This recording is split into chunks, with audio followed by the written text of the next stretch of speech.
Hello and welcome to Press TV Spotlight. I'm Marzia Hashimi. Thanks so much for being with us. The skies over the Zionist-occupied territories were lit up by hundreds of Iranian drones and missiles late on Saturday night and early Sunday morning.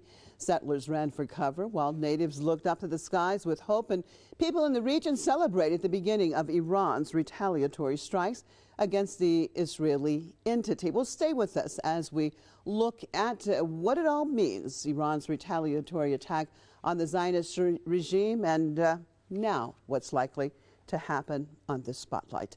I'd like to welcome my guests to the program. Out of Bethlehem, New York, former U.S. Marine Intelligence Officer Scott Ritter. Out of London, historian and author Shivan Mahendrarajah. Well, thank you both for being with me. Let's start it off I'm going to start it off in London, actually, with Shivan. And the Israeli regime being an invincible power has been a narrative that the Western hegemonic front, along with the regime, has propagated for decades. And, of course, the resistance front has been destroying the narrative for years now, from Hezbollah to Hamas and now Iran, with its retaliatory strikes inside of the occupied territories. Your thoughts about how this has affected the Zionist regime actually losing this narrative and understanding that it's definitely not invincible? Well, thank you very much for having me here. I'm actually honored to also be with Scott Ritter on this show. I actually think that this is really an eye-opener for Israelis, and I mean just ordinary Israelis as much as it is for the government, because this narrative of invincibility has been built up for many years, but also the younger generation has not experienced war.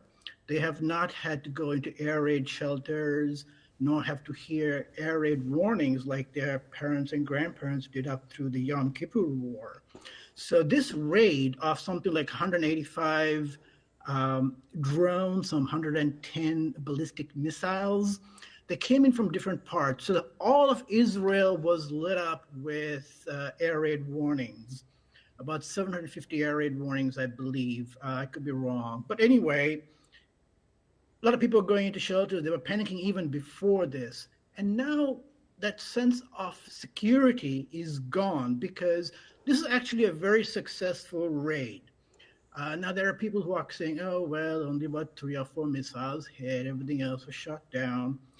Actually, no, because what they did was to overwhelm and to confuse the air defense systems of Israel, plus all the people who were helping Israel, Jordan, U.S., France, Britain, and the U.S., of course. And the targets were hit, what they wanted to strike. Some of the other missiles and drones were shot down, but it was at a huge cost, not just financial cost, but in terms of the interceptors that were used. They cannot keep doing this if they want to escalate with Iran, and Iran keeps launching wave after wave after wave, day after day.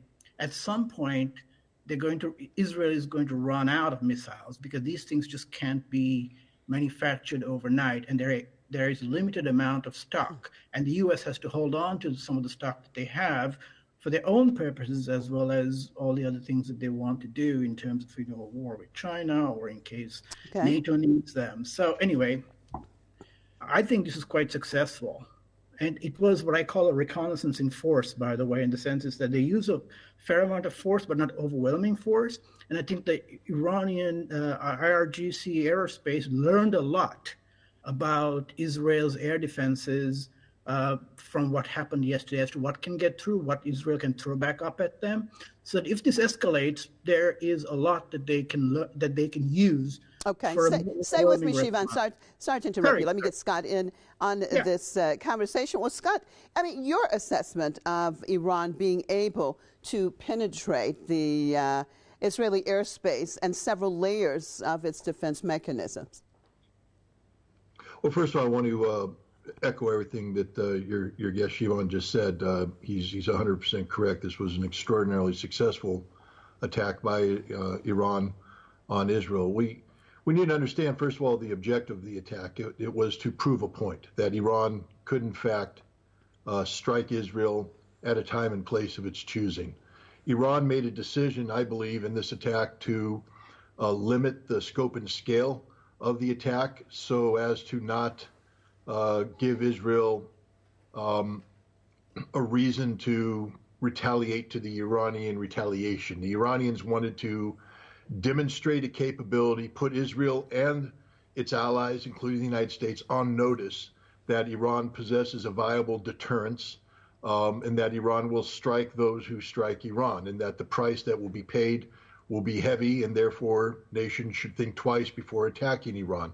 And I think that this objective was achieved. We see that by the United States pressuring Israel not to launch an attack, and Israel not pushing back very hard, because Israeli officers, you talked about this narrative, this concept of Israeli invincibility.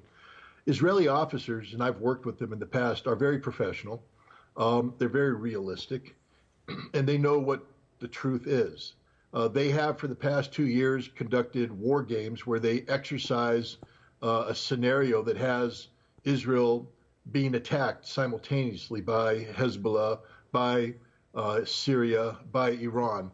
And a key aspect of their thinking going in, of the calculations they make, is the effectiveness of their air defense systems.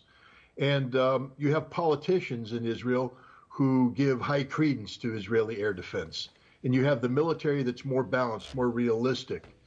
They know for certain now that their air defense will not stop an Iranian attack, that if Iran was to launch a full-scale attack, combined with Hezbollah, Syria, and others, that they would overwhelm Israeli air defense and inflict devastating, if not lethal, damage to the Israeli state. And so this is the impact. The Israelis now know for a fact that should they ever attack Iran, the consequences to Israel will be devastating. And this is the element of deterrence that Iran wanted to establish. Okay. Well, speaking of that element of deterrence, Shivan, do you think in general that with Iran's attack on the Israeli regime, that there is now a different paradigm which has been established, and that the Israelis realize that they will have to answer, Tehran will make them answer, perhaps even inside the occupied territories, for any type of aggression that they may initiate against Iran? Yes. What has happened before is that since Iran was practicing strategic patience, there were many commentators and probably some, in intelligence services and the military as well, who probably, in Europe, US, Israel, who thought Iran was scared, that they were afraid to actually hit Iran, to hit Israel, but they would only use quote unquote proxies to do the work for them. What happened today shows that Iran is more than willing to strike into Israel. And the announcement that the era of strategic patience is over is, I think, a very big announcement, because now what they are saying out of Tehran is basically, you hit us anywhere on our soil or in Syria, we will strike you at home. No more of this quote-unquote proxy business. And that, I think, should be a very, very strong lesson. But I think there's also this other factor which I would like to add in here, which also gets into the deterrence, is that now some of this information is very preliminary as to how many were launched, how many were shot down, what happened. But there is one good estimate out there that says only about 50% of Iran's ballistic missiles were actually shot down. And this should scare not just the Israelis, but the Americans as well, because the systems used by the Israelis for the most part are American. Now think about what would happen if Israel does manage to create a regional war, which is what Netanyahu wants, which means the United States gets involved. Now, Israel has a very thick air defense blanket, but some of the American bases certainly in Syria and in Iraq, but also in some of these other countries like Qatar don't have that kind of air defense capability. And if Iran can get through to Israel's air defense, Israel's air defenses, they will be able to overwhelm American air defenses in Syria, Iraq, Qatar, UAE, and Kuwait. And that should scare the Americans into thinking, Israel, don't do anything stupid.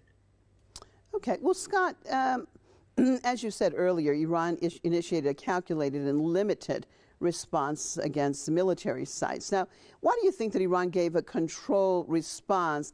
And also, I'd like to look at the example that Iran is showing by not attacking civilian areas, but only military targets. I mean, much opposite of what, unfortunately, we have been witnessing the last 6.5 months in the genocide in Gaza. Well, I think, first of all, we have to point out that Iran did not initiate the sequence of events that led to this, to the need for this action. That Iran is responding to irresponsible and illegal behavior on the part of Israel. Behavior that isn't just limited to the attack on the Iranian consulate in Damascus, but has extended to Israeli involvement in the assassination of Iranian nuclear scientists on Iranian soil, etc. Your other guest, Mr. Shivan, talked about Iran's policy of strategic patience, but it's more than that. Let's look at what Iran's been doing diplomatically in the last year or so. One, normalizing relations with Saudi Arabia. That's a very big step that shows that Iran is not posturing itself for regional confrontation, but rather regional stability. Iran has joined the Shanghai Cooperation Organization. Iran has joined BRICS, which means that the Iranian focus is not on military aggression, but economic prosperity, economic cooperation. Iran has been struggling under international sanctions for decades now, and they are finally seeing a pathway to where they can, look at, normal economic relations with a good percentage of the world. Iran's not going to throw this away in an irresponsible military behavior. Iran is not looking for a fight, but Iran also can't stand by and allow Israel to carry out an attack of this nature, because left unpunished, Israel would just be more emboldened to do bigger and bigger acts. So Iran had no choice but to carry out an act of this nature. But this action was designed not to be decisive. I think people need to understand that. This was a deliberate act of constraint on the part of Iran, because they are not looking for a war. They are looking for peace. They are looking for stability, but they had no choice but to reestablish a policy, a posture of deterrence. And they've done that. It was a very calculated action on the part of Iran, both in terms of how they did this. What nation broadcasts the fact that they're going to attack another nation 5 hours in advance? And yet that's what Iran did by sending out, in a very publicized manner, its loud Shahed drones. They told Israel, here we come. You have 5 hours to move your critical material away from stuff.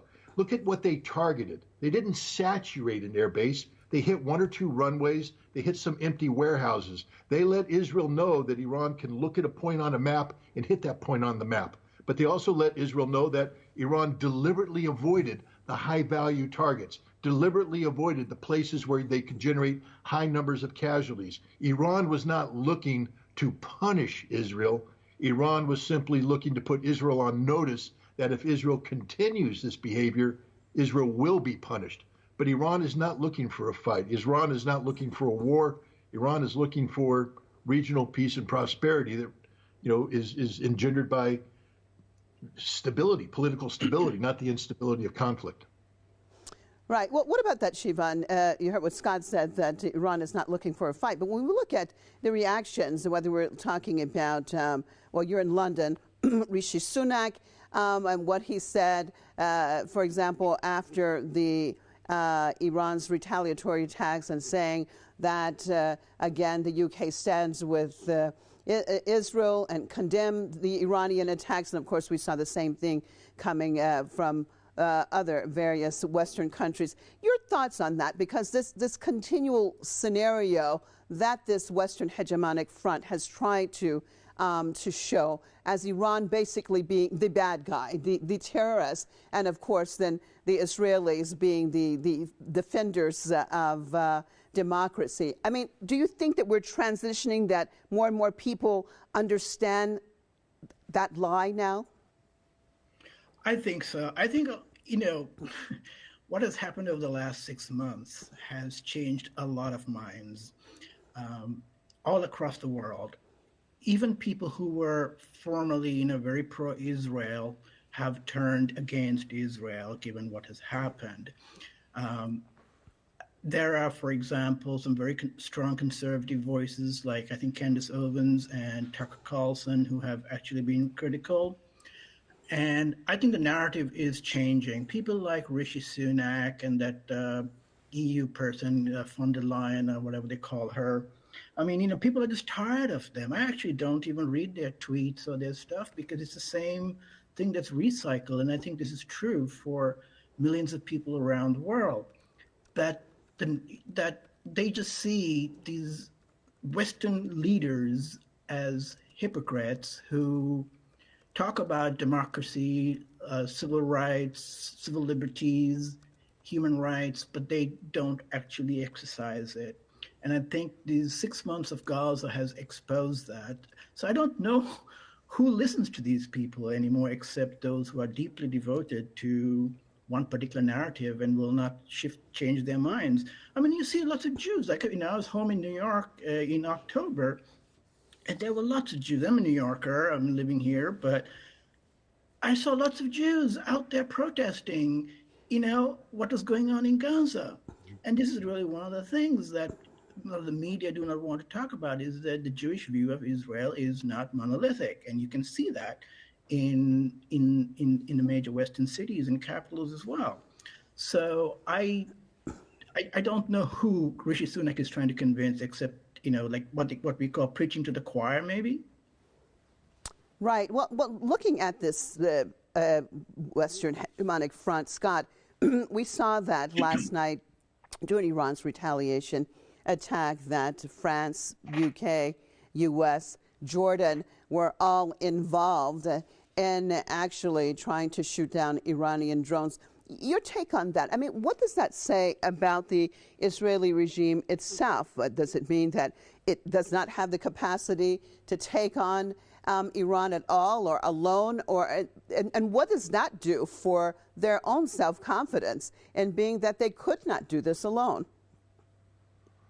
Well, first of all, we need to understand that Israel has war gamed out this scenario. And so they know the data, and they know what their saturation point is when it comes to their air defense ceasing to be effective against incoming targets. The other thing is the United States, France, Great Britain, they are part of this game of keeping Israel out of a broader war with Iran. And so it was in their interests to shoot down these targets. Iran wanted them to shoot down these targets. Iran sent overwhelming force that required the United States, Great Britain, France to put up their airplanes, to bring in their air defense, to come to the assistance of Israel, to mitigate the potential damage that could be done. And it was also a signal to all parties that, Israel cannot stand alone. And therefore, it's in the interest of these parties to keep Israel out of a broader war, because in order to save Israel, they will have to be involved. But the same missiles that hit targets in Israel with precision accuracy can hit a British base in Cyprus. They can hit a French base. They can hit American installations in the Middle East. All of these nations now know that Iran has a capability that can hurt them in a time of conflict. And so this was a sort of this act of grand theater where Iran and the United States, they wrote a script, because the United States the United States knew that Iran had to strike. They understood the political reasoning behind it. They didn't want Iran to launch an overwhelming attack, and they let Iran know that. And Iran, not wanting a broader war, replied by sending enough force to send a message, but not too much, so that the United States could write a script that had its aircraft, its ships coming to the assistance of Israel, demonstrating friendship at the same time that Joe Biden picks up the phone, tells Benjamin Netanyahu that the United States will not participate in an attack against Israel. So we're friends under certain circumstances, but the friendship is not limitless. This is, again, part of the script that Iran was shaping. I think the Iranians deserve far more credit diplomatically as well, that this is not just a military victory, this is a diplomatic achievement of some note. All right, and last question, Shivan, we only have like a minute of time, but there were videos being shown last night, Palestinians celebrating. Gazans are saying it was the first time that there was no buzzing of drones over their heads, and also Palestinians in the West Bank even trying to tear down the apartheid wall. Let's talk in general about what could it mean? I mean, Iran has penetrated Israeli airspace, but if the Muslim countries were truly independent and united, what could that mean for the Palestinians? Well, I think there was a great deal of cheering going on from Muslim countries. I saw comments from Pakistanis. I actually tweeted something from the Taliban where they were actually praying for success. Well, of I'm Iran mainly talking about the Muslim countries right on side of the Palestinian territories. Right. Oh, I'm sorry, I misunderstood. Yeah, no problem. Well, that's kind of difficult because I mean, their rulers are very much in terms on the side of the United States, and they will do what the United States wants them to do.